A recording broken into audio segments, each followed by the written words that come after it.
Здрава Котлина вели дека следната година ќе биде тешка, но и бурна во поглед на борбата за животна средина.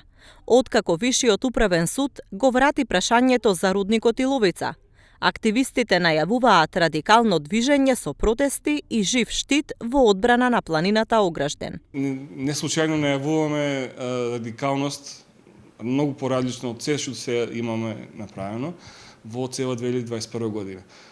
Поради тоа што политичките елити на сите избори претходни, дали тоа било локални, дали било парламентарни, председателски, темата Иловица беше значајна во овој крај и останува да биде значајна.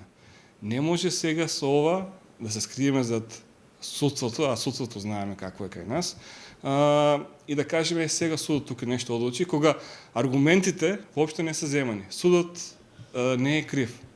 Значи, ние гледаме дека имаме проблем со системот.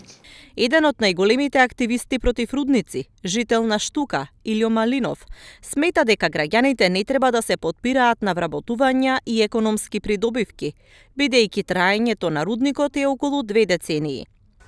Некои 10 години, јас ќе му дадам 20 години. Се убаво.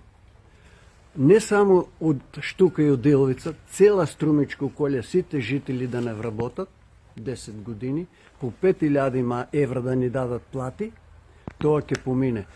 После рудникот, дали им е јасно на сите тие со тие апетити, тај рудник, после неговото завршување, за увек ќе биде неспособно това место за живеење. Значи ќе се униште се.